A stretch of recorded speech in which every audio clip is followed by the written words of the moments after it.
வக்ரதுண்ட மகாகாய சூரியகோடி சமப்பிரபக அவிக்னம் குருமேதேவ சர்வகாரியேஷு சர்வதா. தென்னாட்டுடைய சிவனை போற்றி, என் நாட்டவர்க்கும் இறைவா போற்றி. அன்பர்களே, நண்பர்களே, இந்த புத்தம் புதிய காணொலியில் உங்கள் அத்துணை பேரையும் வரவேற்பதில் மிக்க மகிழ்ச்சி கொள்கிறேன். இன்றைக்கு நம்ம பார்க்க போறது மிகவும் வித்தியாசமான படைப்புகள், தலைப்புகள் வச்சு நம்ம ப்ரோக்ராம் பண்ணிட்டு இருக்கோம். அந்த வரிசையில இன்றைக்கு ரொம்பவும் வித்தியாசமான தலைப்பு. ஒரு மனிதனுடைய வாழ்க்கையில வாழ்க்கை துணை என்பது ரொம்ப முக்கியம். இந்த வாழ்க்கை துணை சரியா அமையலைன்னா வாழ்க்கையே பறி போயிடுது. அப்போ உங்களுடைய வாழ்க்கை துணை யார்? இனி கல்யாணம் பண்ண போறவங்களுக்கு உங்களுடைய வாழ்க்கை துணை யார்? கல்யாணம் பண்ணி முடிஞ்சவங்களுக்கு எந்த அளவிற்கு நம் அறிவையும் புத்திசாலித்தனத்தையும் பயன்படுத்தி நம்முடைய வாழ்க்கையை ஓரளவுக்கு மேனேஜ் பண்ணக்கூடிய அளவுல எடுத்து செல்ல முடியும்? இதுதான் என்னுடைய தலைப்பு. உங்கள் வாழ்க்கை துணையும் உங்கள் புத்திசாலித்தனத்தையும் நிர்ணயிக்கக்கூடிய கிரகம் யாரு அப்படின்னு நம்ம பார்த்தோம்னா புதன். இப்ப இன்னைக்கு நம்ம பேச போறது மீனராசியை பத்தி. இப்ப மீனராசிக்கு வாழ்க்கை துணையை தேர்ந்தெடுக்கக்கூடியது யாரு? புதன் தான், 7ஆம் அதிபதி. அதே மாதிரி புத்திசாலித்தனத்தை தேர்ந்தெடுக்கக்கூடிய கிரகம் யாரு? அதுவும் புதன் தான். எல்லோருக்குமே புத்தியை தரக்கூடியது புதன், வாழ்க்கை துணையை தரக்கூடியது 7ஆம் இடம். அந்த விதத்துல ஒரு மனிதன் சரியான வாழ்க்கை துணையை தேர்ந்தெடுக்கணும், அல்லது தனக்கு அமைஞ்ச வாழ்க்கை துணையோட எப்படி புத்திசாலித்தனமா வாழ்க்கையை நடத்தணும் அப்படிங்கிறத நிர்ணயிக்கணும். இது ரெண்டுமே தவறி போனா வாழ்க்கை பிரயோஜனம் இல்லாம நரகமா மாறுது.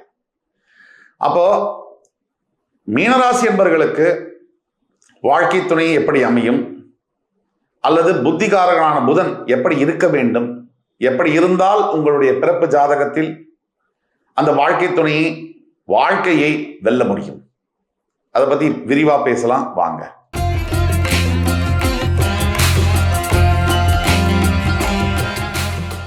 இந்த வாழ்க்கை துணையும் புத்தியும் மட்டும்தான் நம்ம எல்லோருடைய வாழ்க்கையில நம்மளுடைய விதியையும் நம்மளுடைய வாழ்க்கை போக்கையும் நிர்ணயிக்கின்றன. அந்த விதத்துல தான் இந்த புதனுடைய சக்தி என்ன அப்படிங்கிறது நமக்கு புரியுது.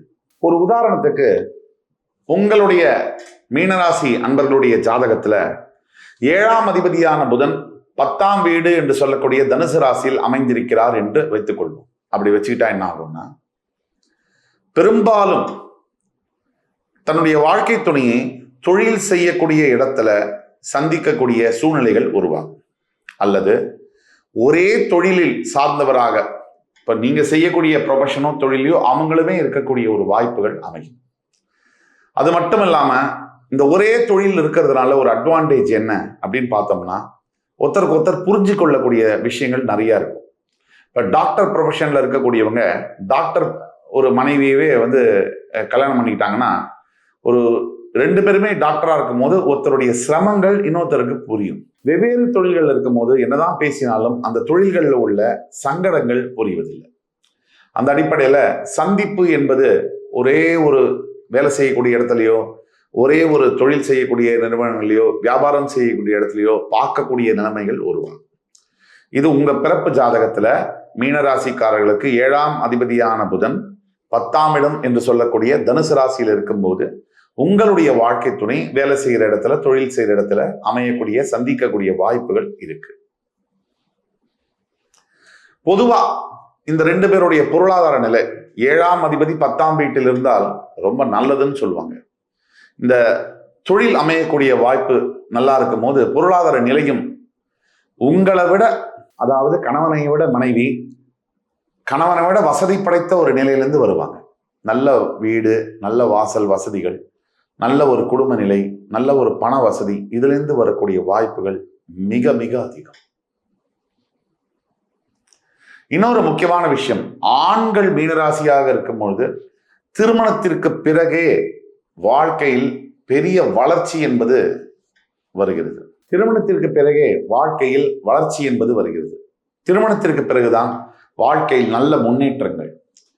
பல பேர் இந்த வீடியோவை பார்த்துட்டு, சார் கல்யாணத்துக்கு அப்புறம் தான் சார் நான் நொந்து போயிட்டேன் அப்படின்னு பேசக்கூடிய வாய்ப்புகள் இருக்கு. அது சுய ஜாதகத்துல வேற சில கிரகங்கள் அமைப்பினால் அது மாதிரி வரலாம். நாம பேசக்கூடியது பொது பலன்கள். பொதுவாக மீனராசி அன்பர்கள் தன்னுடைய வாழ்க்கை துணையை, அதாவது தன்னுடைய வாழ்க்கை திருமணத்திற்கு பிறகு வாழ்க்கை துணை கிடைச்ச பிறகு நல்ல ஒரு நிலையை அடைகிறாங்க. எஸ்பெஷலி கணவன்மார்கள் நல்ல வசதி வாய்ப்புகள், பண வசதி, ஸ்டாண்டர்ட் ஆஃப் லிவிங் என்று சொல்லக்கூடிய பொருளாதார நிலை என்பது உயரக்கூடிய நிலையில இருக்காங்க அப்படிங்கிறது தான் உண்மை. தனிப்பட்ட ஒருவருடைய ஜாதகத்துல கல்யாணத்துக்கு பிறகு பிரச்சனைகள் வருது அப்படின்னா உங்களுடைய சுய ஜாதகத்தை தான் பரிசோதனை பண்ணி பார்த்துக்கணும். அந்த பிரச்சனையை எப்படி சரி பண்ணணும் அப்படிங்கிறது தெரிஞ்சுக்கணும். அதுக்கு கீழே கொடுக்கப்பட்டுள்ள வாட்ஸ்அப் நம்பர்ல எங்களை தொடர்பு கொண்டு பேசும்போது உங்களுடைய பிறப்பு ஜாதகத்தை பார்த்து துல்லியமா உங்களுக்கான எதிர்கால பலன்களை கணித்து தர முடியும். இந்த மாதிரி நபர்கள் மனைவி 7ஆம் அதிபதி 10ஆம் வீட்டில் இருக்கும் போது வரக்கூடிய வாழ்க்கை துணை, கணவனுக்கு அமையக்கூடிய மனைவிகள், மீனராசி அன்பர்களுக்கு கல்யாணத்துக்கு பிறகு பார்த்தீங்கன்னா வியாபாரம் செய்தாலோ தொழில் செய்தாலோ அபரிவிதமான முன்னேற்றங்கள். ஒரு பிரான்ச் வச்சுட்டு இருந்தவர் பல கிளைகள் தொடங்கக்கூடிய வாய்ப்புகள். 1 லட்சம் சம்பாதிச்சுட்டு இருந்தவர் 10 லட்சம் சம்பாதிச்சா எவ்வளவு பெரிய முன்னேற்றமோ அந்த அளவிற்கான முன்னேற்றங்களை மீனராசி என்பவர்களுக்கு பிறப்பு ஜாதகத்தில் 7ஆம் அதிபதியான புதன் 10ஆம் வீட்டில் இருந்து திருமணம் நடக்கும்போது பெரும்பாலான சமயங்களில் நடக்கிறது.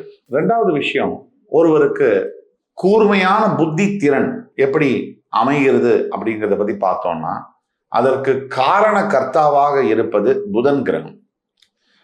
அந்த புதன் உங்கள் ஜாதகத்தில் எந்த இடத்தில் இருந்தால் உங்களுக்கு எம்மாதிரியான பலன்கள் உண்டு அப்படிங்கிறத பத்தி பார்த்தோம்னா பிறப்பு ஜாதகத்துல நிறைய விஷயங்களை பத்தி பேசலாம். எந்த இடத்துல புதன் உங்க ஜாதகத்தில் இருந்தால் நீங்கள் மேதையாக இருப்பீர்கள், ஒரு புத்திசாலித்தனமான வேலைகளை செய்வீர்கள், புத்திசாலித்தனமான முடிவுகளை எடுப்பீர்கள், முக்கியமா நிதானமான முடிவுகளை எடுக்க முடியும். ஒரு உதாரணத்திற்கு புதன் முதல் வீட்டில் இருந்தால் நீங்க எதையுமே சீக்கிரமா புரிஞ்சுக்கக்கூடிய, அப்சர்வ் பண்ணக்கூடிய கேப்பபிலிட்டி உங்களுக்கு இருக்கும். முடிவெடுக்கிறதுலையும் கூட ஷார்ப்பான டிசிஷன் மேக்கிங் எபிலிட்டிஸ் எல்லாம் இருக்கும். இது புதன் லக்னத்துல முதல் வீட்டில் இருந்தால் இந்த மாதிரியான அமைப்புகள் உங்களுக்கு வரும். அதே மாதிரி உங்க ஜாதகத்துல புதன் மிதுனத்திலேயோ கண்ணிலேயோ இருந்தால் இயற்கையிலேயே அனலிட்டிக்கல் பிரெயின் அப்படிங்கிறது இருக்கும். பகுத்தறிவோட எந்த ஒரு விஷயத்தையும் நுண்ணறிவோட ஆராய்ந்து பார்த்து முடிவெடுக்கக்கூடிய தன்மைகள் அமையும். இந்த மாதிரி பீப்புள் தான் பெரிய சிஏ சார்ட்டர்ட் அக்கௌண்ட்ஸ் ஆகவும், இல்லை பேங்க்ல பெரிய ஆஃபீஸர்ஸ் ஆகவும், இ-காமர்ஸ் பிஸ்னஸ்ல பெரிய கொடிகட்டி பரப்பரவர்களாகவும் இருக்காங்க. அடுத்த காம்பினேஷன்ல பார்த்தோம்னா புதன் குருவோட சேர்ந்து இருக்கும் போது இது ஒரு அபூர்வமான ஒரு சேர்க்கை. இந்த மாதிரி இருக்கக்கூடியவர்கள் மிகப்பெரிய அட்வைசர்ஸாக, ஏன் பிரைம் மினிஸ்டருக்கு, சீஃப் மினிஸ்டருக்கெல்லாம் கூட அட்வைசர்ஸாக, ஒரு ஸ்ட்ராட்டஜிக்கல் டிசிஷன் மேக்கிங்ல அட்வைசர்ஸாக இருந்து கோலூற்றக்கூடியவர்களாக இருக்கிறார்கள். அதே மாதிரி உங்க ஜாதகத்துல உங்க லக்னத்திலேருந்து 5ஆம் வீட்டில் புதன் இருக்கும்பொழுது மிகப்பெரிய கண்டுபிடிப்புகள் எல்லாம் உருவாக்குவாங்க. கிரியேட்டிவிட்டி பயங்கரமா இருக்கும். அதே மாதிரி மிகப்பெரிய ஒரு சயின்ஸ்ல அட்வான்ஸ்டா படிக்கக்கூடிய தன்மைகள்லாம் இருக்கும். மிகப்பெரிய ரைட்டர்ஸாக, ஆர்டிஸ்டாக வரக்கூடியவர்கள்லாம் லக்னத்திலிருந்து 5th ஹவுஸ்ல புதன் இருந்தால் இந்த மாதிரி அமைப்புகளை உடையவர்களாக பார்க்க முடியுது. அதே மாதிரி உங்களோட மீனராசிக்கு 10ஆம் வீட்டில் புதன் இருந்தால் நீங்க மிகப்பெரிய பப்ளிக் ஸ்பீக்கிங் எபிலிட்டி உடையவர்களாக இருப்பீர்கள். பெரிய கிரவுட்ல அத்தனையும் பேரையும் ஈர்க்கக்கூடிய பேச்சாளர்களாக நீங்க இருப்பீங்க. இது மீன லக்னம், மீன ராசி இரண்டிற்கும் பொருந்தும். இப்போ நாம பேசிட்டு வந்த இந்த கருத்துக்கள் இதெல்லாம் பொதுவாக சொல்லக்கூடிய கருத்துக்கள். இதற்கும் மேல இது ஒரு 65 to 70% ஒர்க் ஆகும். இந்த 30% உங்களுடைய பர்த் சார்ட்ல இருக்கக்கூடிய யூனிக்கான விஷயங்கள்லாம் இருக்கு. அந்த யூனிக்கான விஷயங்களை பொறுத்து உங்களுடைய வாழ்க்கையில, தனிப்பட்ட வாழ்க்கையில உங்களுக்கான வாழ்க்கை துணை சரியா அமையலைன்னாலோ, இல்ல நீங்க ஒரு தீர்க்கமான முடிவுகளை எடுக்க முடியலைனாலோ அப்பதான் உங்களுக்கு அஸ்ட்ராலஜிக்கல் கன்சல்டேஷன் என்பது தேவைப்படுகிறது. உங்களுடைய பிறப்பு ஜாதகத்தை கீழே கொடுக்கப்பட்டுள்ள வாட்ஸ்அப் நம்பர்ல ஷேர் பண்ணி உங்களுக்கான ஆன்லைன் அப்பாயின்மெண்ட் வாங்கிட்டு என்னோட நேரடியாக 1-to-1 டிஸ்கஷன் பண்ணி உங்களுக்கான லைஃப் ப்ரிடிக்ஷன்ஸை கேட்டுக்கணும்னா அப்பாயின்மெண்ட் வாங்கி வந்தீங்கன்னா கிளியரா, கிறிஸ்டல் கிளியரா நீங்க என்ன செய்தால் ஜெயிக்க முடியும், நீங்க எதை செய்தால் பிரச்சனையிலேருந்து வெளியில வர முடியும், நீங்க எதை செய்தால் ஒய்ஃபோட நல்லபடியா நிம்மதியா வாழ முடியும், அதற்கான அட்வைஸஸை சொல்ல முடியும். இந்த குறிப்பா மீனராசி என்பவர்களுக்கு தற்சமயம் 7.5 நாட்டு சனி, ஜென்ம சனியாக நடந்து கொண்டிருக்கக்கூடிய இந்த காலகட்டத்தில் இந்த மாதிரியான கன்சல்டேஷன்ஸ் வந்து ரொம்ப முக்கியமாக கருதப்படுகிறது. நீங்கள் எதுக்கும் கவலைப்பட வேண்டாம். பரிகாரம் மீனராசிக்கு ஒரே பரிகாரம் இப்போதைக்கு ஈஸ்வரனுடைய பாதம், சிவபெருமானுடைய திருப்பாதங்கள், அதை படிக்கிறது, அதை தொட்டு வணங்குறது, அதை பிடிச்சிக்கிறது, இதுதான் இப்போதைக்கு சரியான பரிகாரம். தான தர்மங்களை செய்யும் போது மீனராசி என்பவர்களுக்கு எந்த விதமான பிரச்சனைகளிலிருந்தும் ஒரு ரிலீஃப் என்பது கிடைக்கும். இந்த எபிசோடு உங்களுக்கு பிடிச்சிருக்கும்னு நம்புறேன். அடுத்து வரும் காணொலியில் உங்கள் அத்துணை பேரையும் சந்திக்கும் வரை உங்களிடமிருந்து விடைபெறுவது உங்கள் சுபாஷ் பாலகிருஷ்ணன். நன்றி, வணக்கம், வாழ்க வளமுடன்.